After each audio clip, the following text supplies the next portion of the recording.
കൃഷ്ണായ വാസുദേവായ ഹരയേ പരമാത്മനെ പ്രണതക്ലേശനാശായ ഗോവിന്ദായ നമോ നമഃ.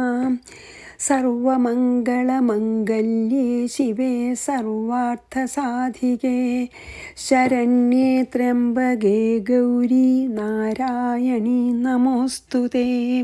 ശ്രീ ദുർഗായേ നമഃ. അപ്പോൾ നമ്മളിന്ന് ദശമാധ്യായത്തിലേക്ക് കിടക്കുകയാണ്. നിസുംഭനെ വധിച്ചു എന്ന് വരെ എത്തിയല്ലോ. അപ്പം നമ്മൾക്ക് എല്ലാവർക്കും ഓർമ്മിക്കാനായിട്ടൊന്ന് ആദ്യം തൊട്ട് പറയാം. ചുരുക്കിയിട്ട് സുമേധാവ് മഹർഷി സുരഥനോടും സമാധിയോടും ദൈവമഹാത്മ്യം പറയുകയാണല്ലോ. അപ്പോൾ ആദ്യം നമ്മൾ ഈ ഭഗവാന്റെ ചെവിയിൽ നിന്ന് വന്നിട്ടുള്ള അസുരന്മാരെ കൊന്നു പറഞ്ഞു അല്ലേ. അത് കഴിഞ്ഞിട്ട് പിന്നെയാണ് നമ്മൾ മഹിഷാസുരനെ കൊന്നത് പറഞ്ഞു. അത് കഴിഞ്ഞിട്ട് പിന്നെ സുംഭനിസുംഭന്മാരുടെ പീഡ സഹിക്കാതെ, അവരുടെ ഉപദ്രവം സഹിക്കാതെ ദേവന്മാർ വാഴ്ത്തി സ്തുതിച്ചപ്പോഴാണല്ലോ ശ്രീപാർവതിയായിട്ട് പൊന്നൂഞ്ഞാലിൽ ഹിമാലയത്തിൽ അതിമനോഹര രൂപത്തോടുകൂടി പൊന്നൂഞ്ഞാലിൽ ആടി ഇരിക്കുകയായിരുന്നു. സുംഭനിസുംഭന്മാരെ വധിക്കാനുള്ള അവസരവും കാത്ത. അപ്പോൾ ആ സമയത്ത് ചണ്ടാമുണ്ടന്മാർ അതിനെ സുംഭനിസുംഭന്മാരുടെ ഭൃത്യന്മാരായിട്ടുള്ള ചണ്ടാമുണ്ടന്മാർ ആ വഴി വന്നപ്പോൾ ദേവിയെ കണ്ടു. ദേവിയുടെ അതിമനോഹരമായിട്ടുള്ള ആ മുഖവും ഭാവവും ഇത്ര ഒരു സൗന്ദര്യം കണ്ടിട്ട് അവർ വളരെ അത്ഭുതപ്പെട്ടിട്ട് വേഗം സുംഭനോടും പോയി പറഞ്ഞു അല്ലേ. അപ്പോൾ അവർക്ക് ദേവിയെ സ്വന്താക്കാൻ മോഹമായി. എന്നിട്ട് വേഗം ആദ്യം ഒരു സുഗ്രീവൻ എന്ന് പറഞ്ഞൊരു ഒരു മെസ്സഞ്ചർ അല്ലേ, ഒരു ആളെ അയച്ചു, ദൂതനെ അയച്ചു. അപ്പോൾ ദൂതനോട് ദേവി പറഞ്ഞു, എന്നെ ജയിക്കണ ആളെ മാത്രമേ ഞാൻ വിവാഹം കഴിക്കുള്ളൂ എന്ന് പറഞ്ഞു. അപ്പോൾ അപ്പോൾ രണ്ടാം മുണ്ടന്മാരത് സുംഭനോടും നിസുംഭനോടും വന്ന് പറഞ്ഞപ്പോൾ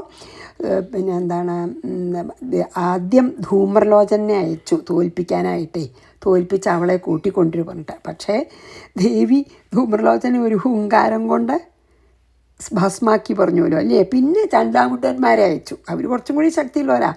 അവരെയും ഭദ്രകാളി രൂപത്തിൽ വന്ന് വധിച്ചു ഭഗവതി. അതാണ് ചാമുണ്ഡി ദേവി എന്ന് പറഞ്ഞു അല്ലേ. മറ്റേ ചണ്ഡിക എന്നാണ് പറഞ്ഞത്. അപ്പോൾ ചാമുണ്ടിയായിട്ട് ചണ്ടമുണ്ടന്മാരെ നിഗ്രഹിച്ചു. അത് കഴിഞ്ഞ് രക്തബീജനെ അയച്ചു, രക്തബീജനെ നിഗ്രഹിച്ചു. അതൊക്കെ നമ്മൾ വിസ്തരിച്ച് കണ്ടുല്ലോ. അത് കഴിഞ്ഞിട്ട് ഇപ്പോൾ കഴിഞ്ഞ അധ്യായത്തിൽ നിസുംഭനെയും വധിച്ചു. ഇനിയിപ്പോൾ ദശമാധ്യായത്തിൽ അവസാനത്തെ ആളെയും കൂടിയും വധിക്കും. ആരെ? സുംഭനെയും കൂടിയും വധിക്കണതാണ് ഈ അധ്യായത്തിൽ കേട്ടോ. അപ്പം നമുക്ക് ആദ്യത്തെ ശ്ലോകം വായിക്കാം. ഇപ്പോൾ സുംഭവധാണ് ഇതിൽ 10ാമത്തെ അധ്യായത്തിൽ. പിന്നെ സ്തുതിയാണ് 11.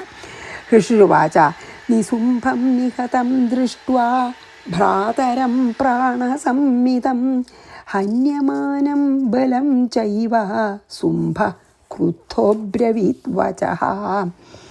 അപ്പോൾ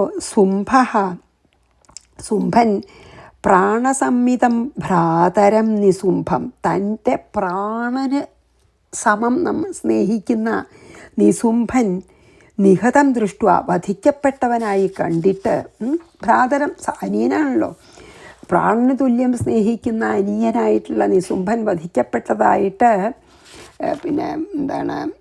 ദൃഷ്ട കണ്ടിട്ട് എന്തായി? ബലം ച ഏവാ ഹന്യമാനം ദൃഷ്ട. അതുമാത്രമല്ല, തൻ്റെ സൈന്യത്തിനെ, ഇതുവരെ യുദ്ധം ചെയ്യാൻ പോയ സൈന്യത്തിനെ മുഴുവനും വധിച്ചു, നിസുംഭനെയും വധിച്ചു.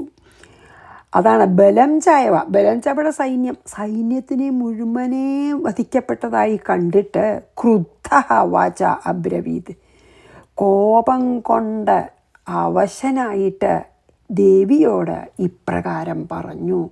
തൻ്റെ കണ്ണിൻ്റെ മുമ്പിൽ വെച്ചിട്ട് പ്രാണന് തുല്യം സ്നേഹിക്കുന്ന സ്വന്തം സഹോദരൻ നിസുംഭൻ കൊല്ലപ്പെട്ടു ദേവിയാൽ. മാത്രമല്ല, ഒരു വലിയ സൈന്യവും നശിക്കപ്പെട്ടു ദേവി കാരണം. അപ്പോൾ ക്രുദ്ധനായിട്ട് ദേവിയോട് വചഃ അബ്രവീത്, ഇപ്രകാരം പറഞ്ഞു എന്നാണ് ഋഷി പറഞ്ഞ. ഇനി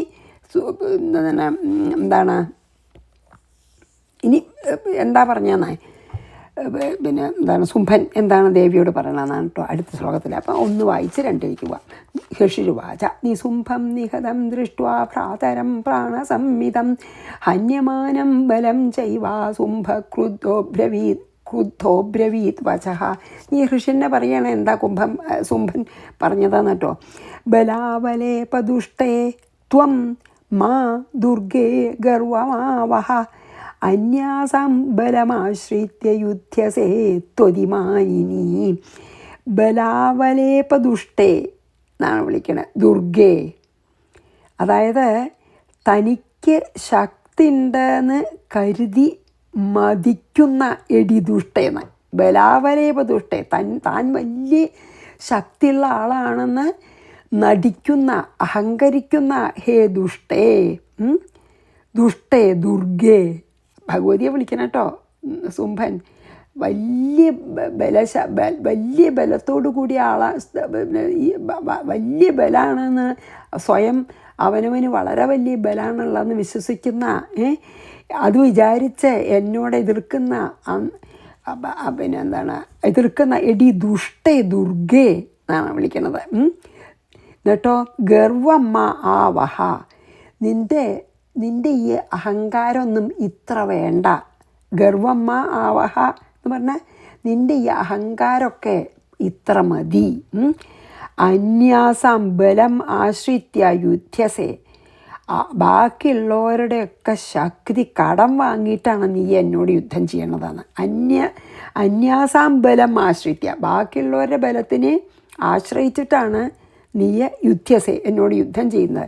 തു അതിമാനിനി, എന്നാൽ നിൻ്റെ ഭാവമോ അങ്ങനെയാണോ ഭാവം? ഞാനാണ് ലോകത്തിൽ വെച്ച് ഏറ്റവും ശക്തിയുള്ള സ്ത്രീ എന്നാണ് നിൻ്റെ ഭാവം.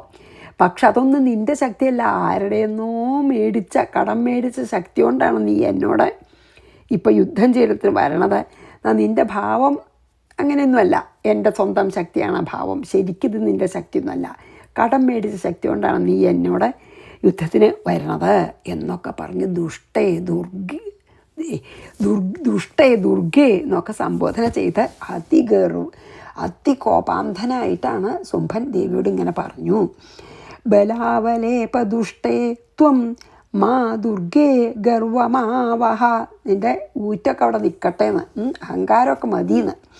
അന്യാസം ബലമാശ്രിത്യ യുധ്യസേത്വതിമാനിനി, തൻ്റെ ബലാന്ന് അടിച്ചും കൊണ്ട് നീ അന്യരുടെ ബലം കൊണ്ടാണ് എന്നോട് യുദ്ധം ചെയ്യുന്നതെന്ന് പറഞ്ഞു. ദേവി വാച, അപ്പം ദേവി എന്താ പറഞ്ഞേ? ഏകൈവാഹം ജഗത്യത്ര ദ്വിതീയ കാ മമാപരാ പശ്യൈതാ ദുഷ്ട മയ്യേവ വിശന്ധ്യോ മദ്വിഭൂതയാ. അപ്പോൾ ശുംഭൻ്റെ ഈ അത്ര കോപിഷ്ഠനായിട്ടുള്ള ശുംഭൻ്റെ ഈ വളരെ മോശമായിട്ടുള്ള വാക്കുകൾ കേട്ടപ്പോൾ ദേവി പറഞ്ഞു, അത്ര ജഗതി, ഈ ജഗത്തിൽ അഹം ഏക ഏവ, ഞാൻ മാത്രമേ ഉള്ളൂ.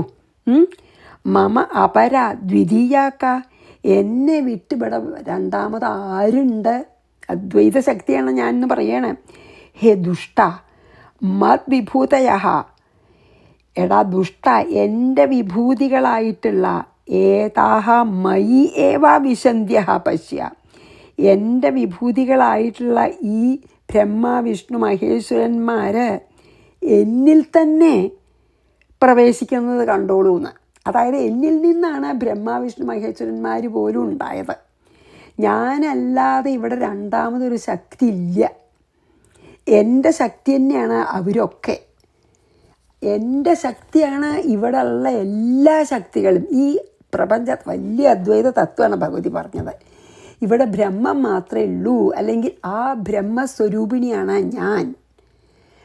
ആ ബ്രഹ്മസ്വരൂപിണിയായിട്ടുള്ള എൻ്റെ ശക്തിയും വിഭൂതി അല്ലാതെ ഇവിടെ യാതൊന്നുമില്ല, രണ്ടാമതൊരു ശക്തി ഇല്ല. പിന്നെ ഞാൻ എങ്ങനെയാണ് ബാക്കിയുള്ളവരുടെ ശക്തി എടുത്ത് നിന്നോട് യുദ്ധം ചെയ്തു എന്ന് നിനക്ക് പറയാൻ പറ്റുക എന്നാണ് ചോദിക്കണം. അതാണ് പറയണത്. അതല്ലേ ശുംഭൻ പറഞ്ഞത്? അങ്ങനല്ലേ, നീ ബാക്കിയുള്ള ശക്തി എടുത്തതല്ലേ. അപ്പം അതാണ് ദേവി പറയണത്, രണ്ടാമതൊരാളുണ്ടെങ്കിലല്ലേ ആളിന് ശക്തി മേടിക്കാൻ പറ്റൂ. ഞാൻ ബ്രഹ്മസ്വരൂപിണിയാണ്. ആ ബ്രഹ്മത്തിൻ്റെ ശക്തികളാണ് ഇവിടെ കാണുന്നതൊക്കെ എൻ്റെ ശക്തിയാണ്. ഇപ്പോൾ നോക്കൂ, ഒരു സ്വർണ്ണക്കട്ടിയുണ്ട്, അതിൽ നിന്ന് ആഭരണങ്ങൾ ഉണ്ടാക്കിയാൽ എല്ലാം ആ സ്വർണത്തിൽ നിന്നാണല്ലോ. അതിൽ നിന്ന് സ്വർണം മാറ്റിയ ഒരാഭരണവും ഇല്ല അല്ലേ. അതേപോലെ ബ്രഹ്മസ്വരൂപിണിയാണ്. ഈ ജഗത്ത് മുഴുവൻ ദേവിയുടെ വിഭൂതിയാണ്. ആ ദേവിയുടെ ശക്തി മാറ്റിയാൽ ജഗത്തില്ല. അതാണ് പറയണത്, രണ്ടാമതൊന്നില്ല എന്ന് പറഞ്ഞു ദേവി വാച ഏകൈവാഹം ജഗത്യത്ര ദ്വിതീയാ കാമമാപര പശ്യേതാ ദുഷ്ട മയ്യേവ വിശന്ധ്യോ മദ്വിഭൂതയാ. ഈ ബ്രഹ്മാദി ദേവന്മാർ പോലും എൻ്റെ ശക്തിയാണ്, എന്നിട്ട് വേണ്ടേന്ന് പറഞ്ഞു. ഋഷിവാച, അപ്പോൾ ഋഷി പറഞ്ഞു, തഥ സമസ്താസ്താ ദേവ്യോ ബ്രഹ്മാണി പ്രമുഖാലയം തസ്യ ദേവ്യാസ്തനൗ ജഗ്മു രേഖൈവാസീത്തതൊംബിക. ഋഷി പറഞ്ഞു എന്താണ്? തതഃ, അതിനുശേഷം ബ്രഹ്മാണി പ്രമുഖ, ബ്രഹ്മാണി മുതലായ, അതായത് ഇപ്പോൾ ബ്രഹ്മാണി എന്ന് പറഞ്ഞിട്ട് കുറേ ദേവിമാർ നമ്മൾ പറഞ്ഞല്ലോ കഴിഞ്ഞാൽ അല്ലേ. ബ്രഹ്മാണി, കൗമാരി, വൈഷ്ണവി, പിന്നെ വാരാഹി, നാരസിംഹി, അപ്പം അവരൊക്കെ ഈ ദേവിയുടെ ശക്തി തന്നെയാണ് പറയണേ. അവരൊക്കെ ഉപയോഗിച്ചാണല്ലോ കൊന്നത്. അപ്പം ഈ സുംഭൻ എന്താ വിചാരിക്കണമെന്ന് വെച്ചാൽ ഇതൊന്നും ദേവിയല്ല, ദേവി വേറെ ഓരോ ദേവിമാരുടെ ശക്തി വാങ്ങിയിട്ട് പിന്നെ അല്ല കടം മേടിച്ചിട്ടാണ് കൊന്നതെന്ന് വിചാരിക്കുകയാണ്. പക്ഷേ ഈ ദേവിയാണ് ബ്രഹ്മാവിഷ്ണു മഹേശ്വരന്മാരുടെ ശക്തി. ആ ബ്രഹ്മാവിൻ്റെ ശക്തിയൊക്കെയാണ് അപ്പോൾ ബ്രഹ്മാവിൻ്റെ വിഷ്ണുവിൻ്റെ ശക്തിയും അല്ലേ സുബ്രഹ്മണ്യ സ്വാമിയുടെ ശക്തിയൊക്കെ ദേവിമാരായിട്ട് വന്നത്. അതൊക്കെ അൾട്ടിമേറ്റ്ലി ദേവിയുടെ ശക്തിയാണ് പറയുകയാണേ. അതാണ് പറയണത്. അപ്പോൾ തതഃ ബ്രഹ്മാണി പ്രമുഖ, അതിനുശേഷം ബ്രഹ്മാണി മുതലായ സകല ദേവിമാരും സമസ്താഹ താഹ ദേവ്യ, മുമ്പ് പറഞ്ഞ 6 ദേവിമാരും അല്ലേ, ഇന്ദ്രാണി, ബ്രഹ്മാണി, വൈഷ്ണവി, മാഹേശ്വരി, പിന്നെ നാരസിംഹി, വാരാഹി ഒക്കെ പറഞ്ഞല്ലോ നമ്മൾ. അവരൊക്കെ സകല ദേവിമാരും ആ തസ്യാഹ ദേവ്യ, ആ ഭഗവതിയുടെ ശരീരത്തിൽ, തസ്യാഹ ദേവ്യാഹ തനു പറഞ്ഞ ശരീരം, ആ ദേവിയുടെ ശരീരത്തിൽ ലയം ജഗ്മു, എല്ലാം ഈ ദേവിയുടെ ശരീരത്തിൽ തന്നെ വന്ന് ലയിച്ചു. ഈ ദേവിയുടെ ശരീരത്തിൽ നിന്നാണ് എല്ലാ ദേവിമാരും ഉണ്ടായത്. അവരെയൊക്കെ ഉപയോഗിച്ച് കൊന്നു അല്ലേ. പക്ഷെ ആ ദേവിമാരൊക്കെ അത് കഴിഞ്ഞപ്പോൾ, അവരുടെ മിഷൻ കഴിഞ്ഞപ്പോൾ ഈ ദേവിയിൽ വന്ന് ലയിച്ചു. തതഃ അംബിക ഏക ഏവ ആസീത്. അപ്പം അംബിക എന്ന് പേരായിട്ടുള്ള ആദ്യം ഉണ്ടായിരുന്ന ദേവി മാത്രമായിട്ട് തീർന്നു. അതൊക്കെ തൽക്കാലത്തേക്ക് ഈ ദേവിയുടെ ഉള്ളിൽ നിന്ന് ദേവി വേണമെന്ന് വിചാരിച്ച് ദേവി ഉണ്ടാക്കിയ ശക്തികളാണേ. അതൊക്കെ ആവശ്യം കഴിഞ്ഞപ്പോൾ ദേവിയിൽ ലയിച്ചു എന്നാണ് പറഞ്ഞത് ഋഷി. തഥ സമസ്താസ്താ ദേവ്യോ ബ്രഹ്മാണി പ്രമുഖാലയം, ആ ബ്രഹ്മാണി മുതലായ എല്ലാ സമസ്ത ദേവിമാരും തസ്യാ ദേവ്യാസ്തനൗ ജഗ്മു ഏകൈവാസീത്തതോംബിക. ഇപ്പം അംബികാദേവി മാത്രമേ ഉള്ളൂ എന്ന് പറഞ്ഞു. എന്നിട്ട് ദേവി വാച, അപ്പോൾ ദേവി മാത്രമേ ഉള്ളൂ കേട്ടോ അവിടെ. ഇപ്പം മറ്റേ 6 ദേവിമാരും ഇല്ല, അവരൊക്കെ ഈ ദേവിയിൽ ലയിച്ചു. അംബിക മാത്രം, ആ ജഗദംബിക. ദേവി വാച, അഹം വിഭൂത്യ ബഹുഭിരിഹ രൂപൈര്യദാ സ്ഥിത തത്സംഹൃതം മയൈകൈവ തിഷ്ഠാമ്യാജൗ സ്ഥിരോ ഭവ. അപ്പോൾ ദേവി പറഞ്ഞു, അഹം ഇഹ വിഭൂത്യ, ഞാനിവിടെ ബഹുഭിഹി രൂപൈ, ഈ യുദ്ധത്തിൽ പല പല എൻ്റെ വിഭൂതികളെ കൊണ്ട് പല രൂപങ്ങൾ, ബ്രഹ്മാണി മുതലായ പല രൂപങ്ങളെ കൊണ്ട് സ്ഥിതി ചെയ്തിരുന്നതൊക്കെ തദ്മയാ സംഹൃതം, ഞാൻ അതൊക്കെ എന്നിലേക്ക് തന്നെ വലിച്ചിരിക്കുന്നു. 8 കാലി വര കെട്ടാൻ വേണ്ടി അതിൻ്റെ ഉള്ളിൽ നിന്ന് അങ്ങനെ ഒരു പശ പോലെ ഉണ്ടാക്കും. 8 കാലി വര കെട്ടി കുറേ നേരം വെച്ച് അതിന് മതിയെന്ന് തോന്നിയാൽ അത് അവനവനിൽ തന്നെ വലിക്കും എന്നാണ് പറയുക. അതുപോലെയാണ് ജഗദംബിക പറയാണ്, എൻ്റെ ശക്തി കൊണ്ടാണ് ആ ദേവിമാരൊക്കെ ഉണ്ടായത്. എന്നിൽ നിന്ന് എൻ്റെ വിഭൂതി കൊണ്ടാണ് ആ ബ്രഹ്മാണി മുതലായ എല്ലാ ദേവിമാരും പല രൂപത്തിൽ വന്നത്. ഇതിപ്പോൾ ആവശ്യം കഴിഞ്ഞപ്പോൾ അതിനെയൊക്കെ ഞാൻ വിഡ്രോ ചെയ്തിരിക്കുന്നു. എന്നിലേക്ക് തന്നെ ആ ശക്തികളെയൊക്കെ ഞാൻ വിഡ്രോ ചെയ്തു. ആ ദേവിമാരൊന്നും ഇപ്പം ഇവിടെ ഇല്ല. അഹം ഏക ഏവ ആ ജ്യോതിഷ്ഠാമി, ഞാനിതാ പോരിന് ഒറ്റയ്ക്ക് നിൽക്കണു നിന്നോട്. ത്വം സ്ഥിരഃ ഭവ, നീയും റെഡി ആയിക്കോളൂ. എന്തിന്? യുദ്ധത്തിനെന്ന്. അതാണ് ദേവി പറഞ്ഞത്. സുംഭ, എൻ്റെ വിഭൂതികൾ തന്നെയാണ് 6 ദേവിമാരായിട്ട് പ്രത്യക്ഷപ്പെട്ടത്. അവരുടെ ആവശ്യം, അവരുടെ ഉദ്ദേശം കഴിഞ്ഞപ്പോൾ അവരെയൊക്കെ ഞാൻ എന്നിൽ തന്നെ ലയിപ്പിച്ചു. ഇപ്പം ഞാൻ മാത്രം ഒരാളാണ് നിന്നോട് യുദ്ധത്തിന് വരണത്. നീയും യുദ്ധത്തിൽ തയ്യാറായിക്കൊള്ളൂ, ഞാൻ റെഡിയായി എന്ന് പറഞ്ഞു ദേവി വാച. അഹം, അല്ലാണ്ട് ഞാൻ ആരെയൊന്നും കടം മേടിച്ച ശക്തി കൊണ്ടൊന്നുമല്ല നിസുംഭനെ കൊന്നത്, അല്ലെങ്കിൽ ബാക്കി അസുരന്മാരെ ഒക്കെ എൻ്റെ തന്നെ വിഭൂതികളായിട്ടുള്ള ദേവിമാരായിരുന്നു. അവരൊക്കെ ഇപ്പോൾ എന്നിൽ തന്നെ ലയിച്ച് ഞാനിപ്പോൾ ഒറ്റയ്ക്കേ ഉള്ളൂ എന്ന്. അതായത് ഞാൻ ബ്രഹ്മസ്വരൂപിണിയായിട്ടുള്ള ദേവിയായിട്ട് ഇരിക്കുകയാണെന്ന്. ഹൃഷു അഹം വിഭൂത്യാ ബഹുഭിരിഹ രൂപൈര്യഥാ സ്ഥിത തത്സംഹൃതം മയൈകൈവ തിഷ്ഠാമ്യാജൗ സ്ഥിരോ ഭവ. ഇനി ഹൃഷിരുവാച. ശുശുവാച തവ പ്രവവൃതേ യുദ്ധം ദേവ്യാഃ സുംഭസ്യ ചോഭയോ പശ്യതം സർവദേവാനാം അസുരാണാം ച ദാരുണം. അപ്പോൾ ഋഷി പറയാണ് തതഃ, അപ്പോൾ സർവദേവാനാം അസുരാണാനാം ച, അപ്പോൾ സകല അസുരന്മാരും സകല ദേവന്മാരും അസുരന്മാരും എങ്ങനെ പശ്യതാം, അവർ നോക്കിക്കൊണ്ട് നിൽക്കേ, ദേവ്യാഃ സുംഭസ്യ ച ഉഭയോഃ ദാരുണം യുദ്ധം പ്രവൃത്തെ. അതിനുശേഷം സകല ദേവന്മാരും അസുരന്മാരും നോക്കി നിൽക്കുമ്പോൾ ദേവിയും സുംഭനും തമ്മിൽ അതികഠിനമായിട്ടുള്ള യുദ്ധം തുടങ്ങി. ദേവി പറഞ്ഞില്ലേ, ഞാൻ റെഡിയാണ്, ഞാൻ ഒറ്റയ്ക്ക് നിന്നെ യുദ്ധം ചെയ്യാനാണ് വന്നിരിക്കണത്, നീയും റെഡി ആയിക്കോന്ന് പറഞ്ഞല്ലോ.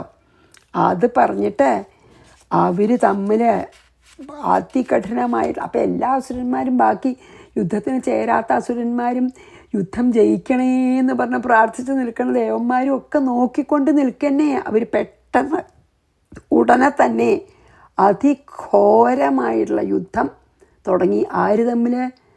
അംബികാദേവിയും സുംഭനും തമ്മിൽ. അതാണ് ഇതിലെ പറഞ്ഞ ഋഷിവാച. തഥ പ്രവവൃതേ യുദ്ധം ദേവ്യാ സുംഭസ്യ ചോഭയോഃ, രണ്ടാളും കൂടിയിട്ട് ഉഭയോഃ, പശ്യതം സർവദേവാനാം അസുരാണാം ച ദാരുണം. ദാരുണമായിട്ടുള്ള യുദ്ധമാണ്, അതിഘോരമായിട്ടുള്ള യുദ്ധം. ഇവർ നോക്കി നിൽക്കെ അവരങ്ങോട്ട് യുദ്ധം ചെയ്യാൻ തുടങ്ങി. ശരവർഷൈർഷിതൈശസ്ത്രൈസ്തഥാസ്ത്രൈശ്ചൈവ ദാരുണൈ തയോർയുദ്ധമഭൂദ്ഭൂപ സർവലോകഭയങ്കരം. ഹേ ഭൂപ, അല്ലയോ രാജാവേ, അതായത് മഹർഷി സുരഥനോട് പറയുകയാണല്ലോ, അല്ലയോ രാജാവേ, തയോഹോ ശരവർഷൈഹി ശിതൈഹി ശസ്ത്രൈഹി. അവർ തമ്മിൽ എങ്ങനെ, ശരവർഷം എന്ന് പറഞ്ഞാൽ എന്താ, ശരിക്കും തന്നെ അമ്പ് ഇങ്ങനെ ഒരു മഴ പോലെ വർഷിക്കാൻ തുടങ്ങി അങ്ങടും ഇങ്ങടും. പിന്നെയോ ശിതൈഹി ശസ്ത്രൈ, മൂർച്ചയേറിയിട്ടുള്ള ശസ്ത്രങ്ങൾ കൊണ്ടും. പിന്നെയോ തഥാ ദാരുണൈഹി അസ്ത്രൈഹി, ശസ്ത്രവും അസ്ത്രവും, അതായത് മന്ത്രം ഉപയോഗിച്ച് ചെല്ലണതൊക്കെ കൂർത്ത അസ്ത്രങ്ങൾ കൊണ്ടും. എന്ത് ഏവ സർവലോക ഭയങ്കരം യുദ്ധം അഭൂത്. ഈ ലോകത്തിനെ മുഴുവൻ പേടിപ്പെടുത്തുന്ന തരത്തിലുള്ള ഒരു അതിഘോരമായിട്ടുള്ള യുദ്ധം ഉണ്ടായി.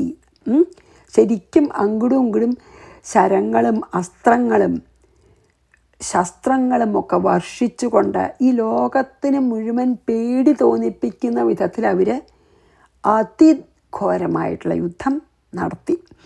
ശരവർഷൈശിതൈശസ്ത്രൈസ്തഥാസ്ത്രൈശ്ചൈവ ദാരുണൈ തയോർയുദ്ധമഭൂദ്ഭൂപ സർവലോകഭയങ്കരം. ഈ ലോകത്തിൽ വെച്ച ഏറ്റവും വലിയ യുദ്ധം എന്ന് വേണമെങ്കിൽ പറയാം. ദിവ്യാന്യസ്ത്രാണി ശതശോ മുമുചേയാന്യഥംബിക ബഭഞ്ജതാനി ദൈത്യേന്ദ്രസ്തത്പ്രതീഘാതകർമ്മഭി. അഥ, അപ്പോൾ അംബിക മീൻസ് ജഗദംബിക ഭഗവതി, യാനി ദിവ്യാനി അസ്ത്രാണി ശതശഃ മുമുചെ. ഈ സുംഭൻ്റെ നേർക്ക് എന്തെല്ലാം അസ്ത്രങ്ങൾ, അതായത് മന്ത്രം ജപിച്ച് ദിവ്യാസ്ത്രങ്ങൾ അയച്ചുവോ അതിനെയൊക്കെ താനി ദൈത്യേന്ദ്ര, അവയൊക്കെ ആ സുംഭൻ, അതെങ്കിൽ ദൈത്യന്മാരുടെ രാജാവായിട്ടുള്ള സുംഭൻ, തത് പ്രതീഘാതകർമ്മഭി ഭവഞ്ച, അവയെ മുഴുവൻ ആ അസുരരാജാവായിട്ടുള്ള ശുംഭൻ അതിനെ തടുക്കാവുന്ന അസ്ത്രങ്ങളെ കൊണ്ടൊക്കെ തടുത്തു. അപ്പം ശുംഭനും വലിയൊരു ശക്തിയുള്ളൊരു യോദ്ധാവ് തന്നെയാണ്. കാരണം ഭഗവതിയുടെ ദിവ്യാസ്ത്രങ്ങൾ അയക്കണത് മുഴുവൻ ഈ ശുംഭൻ നല്ല ഫലപ്രദമായിട്ട് തടുത്തു. ഒരു വിഷമവും ഇല്ലാണ്ട് തടുത്തു. അതാണ് അതാണല്ലോ പറഞ്ഞത്, പ്രതീഘാതകർമ്മ വിഭവഞ്ച, പ്രത്യാസ്ത്രം അയച്ചിട്ട് അതിനെയൊക്കെ ഒരു വിഷമവും ഇല്ലാണ്ട് മുറിച്ചിട്ടു. ദേവി അയക്കണ ദിവ്യാസ്ത്രങ്ങളെയൊക്കെ പ്രത്യസ്ത്രങ്ങളെ കൊണ്ട് മുറിക്കാനുള്ള അത്ര ശക്തിൻ്റെ ശുംഭൻ. ആലോചിച്ച് നോക്കൂ. അപ്പോൾ ഇതിലതാണ് പറഞ്ഞതേ, എന്തെല്ലാം ദിവ്യാസ്ത്രങ്ങളാണ് ദേവി അയച്ചത്, അതിനെയൊക്കെ അതിനെ എങ്ങനെ മുറിക്കാം, അങ്ങനത്തെ പ്രത്യസ്ത്രങ്ങളൊക്കെ അറിയാം. അതൊക്കെ ഉപയോഗിച്ച് മന്ത്രം ജപിച്ചിട്ടുള്ള തന്നെ എല്ലാം ദിവ്യാസ്ത്രങ്ങൾ തന്നെയാണ്. അപ്പോൾ ദിവ്യാസ്ത്രങ്ങളെ കൊണ്ടേ തടുക്കാൻ പറ്റുള്ളൂ. അപ്പോൾ ദേവിയുടെ ദിവ്യാസ്ത്രങ്ങളെ ശുംഭനും കുറേ ദിവ്യാസ്ത്രങ്ങൾ അറിയാം. അതൊക്കെ ഉപയോഗിച്ച് മുറിച്ചു, അല്ലെങ്കിൽ ഭബഞ്ച എന്നാണ്, മുറിച്ചിട്ടു. അതായത് തടുത്തു, മുറിച്ചിട്ടു. ദിവ്യാന്യസ്ത്രാണി ശതശോ മുമുചേയാന്യഥംബിക ബഭഞ്ചതാനി ദൈത്യേന്ദ്രസ്തത്പ്രതീഘാതകർമ്മഭിഃ മുക്താനി തേന ചാസ്ത്രാണി ദിവ്യാനി പരമേശ്വരി ബഭഞ്ച ലീലയൈവോഗ്രഹുങ്കാരോച്ചാരണാദിഭിः തേന മുക്താനി ദിവ്യാനി അസ്ത്രാണി. ഈ ശുംഭൻ അയച്ച ദിവ്യാസ്ത്രങ്ങളെയൊക്കെ, ദേവിയുടെ അസ്ത്രങ്ങളെ തടുത്തു, അതിന് പുറമെ സ്വന്തമായിട്ട് ദിവ്യാസ്ത്രങ്ങൾ അയക്കണമുണ്ട്. അതിനെയൊക്കെ എന്ത് ചെയ്തു? പരമേശ്വരി ഭഗവതി ഉഗ്രഹുങ്കാരോച്ചാരണാദിഭിः ലീലയ ഏവ ഭവഞ്ച, വലിയ ഹുങ്കാരം കൊണ്ട്, അങ്ങടെ അസ്ത്രങ്ങളൊന്നും അയക്കേണ്ടി വന്നില്ല ദേവിക്ക്. ദേവിയുടെ ഹുങ്കാരം കൊണ്ട് ഈ ശുംഭൻ തിരിച്ച് ഇങ്ങടെ അയച്ച എല്ലാ ദിവ്യാസ്ത്രങ്ങളെയും മുറിച്ചിട്ടു. ദേവിയുടെ ഹുങ്കാരം കൊണ്ട് മാത്രം. ലീലയാ പറഞ്ഞു. ദേവിക്കൊരു വിനോദമാണ്, ദേവിക്ക് ലീലയാണ്. ഒരു എഫർട്ട്ലെസ്സായിട്ട് അങ്ങടെ അയക്കണേനെയൊക്കെ ഇയാളെ തടുത്തു കേട്ടോ. പക്ഷെ അയാൾ ഇങ്ങടെ അയക്കണ ദിവ്യാസ്ത്രങ്ങളൊക്കെ ദേവി ലീലയാ, ഒരു തമാശ പോലെ എടുത്തിട്ട് അതിനെ മുഴുവൻ തൻ്റെ ഹുങ്കാരം കൊണ്ട് എന്ന് പറഞ്ഞിട്ടേ ഹുങ്കാരം കൊണ്ട് മുറിച്ചിട്ടു എന്ന്. അത്ര ശക്തിയാണല്ലോ ദേവിക്ക്. അതാണ് പറഞ്ഞത്. അപ്പം മുക്താനി തേന ശാസ്ത്രാണി ദിവ്യാനി പരമേശ്വരി ബഭഞ്ജലീലയൈവോഗ്രഹുങ്കാരോച്ചാരണാദിഭിः ദിവ്യം വർഷസഹസ്രം തു ഗതമാസീദ്വിശംപതേ വിമാനസ്ഥാസ്തതോ ദേവാ ഹൃഷയശ്ച ബഭാഷിരേ. ഹേ വിശാംപതേ, അല്ലയോ രാജാവേ, അത് ഈ സുരസനെ വിളിക്കുകയാണ്. ഏവം തു ദിവ്യം വർഷസഹസ്രം ഗതം ആസീത്. ഇപ്രകാരം അവർ എത്ര കാലം യുദ്ധം ചെയ്തു എന്നാണ് വിചാരിക്കണേ? വർഷസഹസ്രം, 1000 ദിവ്യ സംവത്സരങ്ങളാണ് ഈ അംബികാദേവിയും ശുംഭനും കൂടി ഇങ്ങനെ ദിവ്യാസ്ത്രങ്ങൾ അങ്ങോട്ടും ഇങ്ങോട്ടും വർഷിച്ചുകൊണ്ട് യുദ്ധം ചെയ്തത്. കുറച്ച് കാലമല്ല, 1000 ദിവ്യ സംവത്സരങ്ങൾ. അതാണ് പറഞ്ഞത്. വിശാംപതേ ഏവം തു ദിവ്യം വർഷസഹസ്രം ഗതം ആസീത്. 1000 ദിവ്യ സംവത്സരങ്ങൾ ഇവർ ഇങ്ങനെ യുദ്ധം ചെയ്തു. തതഃ വിമാനസ്ഥാഹ ദേവാഹ ഹൃഷയഃ ച ബഭാഷിരേ. അപ്പോൾ യുദ്ധം കണ്ടും കൊണ്ട് വിമാനത്തിൽ ഇരുന്നിരുന്ന ദേവന്മാരും മുനിമാരും ഇപ്രകാരം തമ്മിൽ പറഞ്ഞു എന്ന്. അതായത് യുദ്ധം ഒരു 1000 കൊല്ലം ഉണ്ടായില്ലോ, അത് കണ്ടും കൊണ്ട് ആകാശത്തെ ദേവന്മാരും വളരെ ജിജ്ഞാസയോടെ, ആങ്സൈറ്റിയോടെ ദേവന്മാരും മുനിമാരും ഒക്കെ നോക്കി നിൽക്കുന്നുണ്ടേ. അപ്പം അവർ തമ്മിൽ എന്താ പറഞ്ഞതെന്നാണ് അടുത്ത ശ്ലോകത്തിൽ പറയുന്നത് കേട്ടോ. അത് നമുക്ക് അടുത്ത ദിവസം ചെയ്യാം. അപ്പോൾ നമുക്കിവിടെ നിർത്താം. എന്താ വെച്ചാൽ അതിഭയങ്കരമായിട്ടുള്ള യുദ്ധം നടക്കുകയാണ്. ദേവിയും ജഗദംബികയും പിന്നെ ശുംഭനും കൂട്ടി. അത് 1000 വർഷസഹസ്രം എന്ന് പറഞ്ഞല്ലോ അല്ലേ. അപ്പോൾ 1000 സംവത്സരമൊക്കെ നടന്നുകൊണ്ടിരിക്കുന്നത് ആകാശത്ത് നിന്നിട്ട് ആരാ ജയിക്കുക ഈശ്വരാന്ന് അവർക്ക് അറിയാം ദേവി ജയിക്കുന്ന, എന്നാലും ഒരു പേടിയുണ്ടല്ലോ. അങ്ങനെ അവരിങ്ങനെ നോക്കിക്കൊണ്ടിരിക്കുമ്പോൾ അവർ തമ്മിൽ പറയണതാണ് ഈ അടുത്ത ശ്ലോകം തൊട്ടോ. ആര് തമ്മിൽ? ഈ ആകാശത്തെ യുദ്ധം കണ്ടുകൊണ്ടിരിക്കുന്ന ദേവന്മാരും മാമുനിമാരും തമ്മിൽ പറയണതാണ് ഇനി അടുത്ത ശ്ലോകത്തിൽ. അപ്പോൾ ഇത് 10 വായിച്ചിട്ട് നമുക്ക് ഇന്നിവിടെ നിർത്താം. ദിവ്യം വർഷസഹസ്രം തൂ ഗതമാസീത് വിശാംപതേ വിമാനസ്താസ്തോ ദേവാ ഹൃഷയശ്ച ബഭാഷിരേ. ശ്രീകൃഷ്ണാർപ്പണമസ്തു. സർവത്ര ഗോവിന്ദനാമ സങ്കീർത്തനം. ഗോവിന്ദ ഗോവിന്ദ. ഗുരുവായൂരപ്പ ശരണം. ശ്രീ ദുർഗായൈ നമഃ.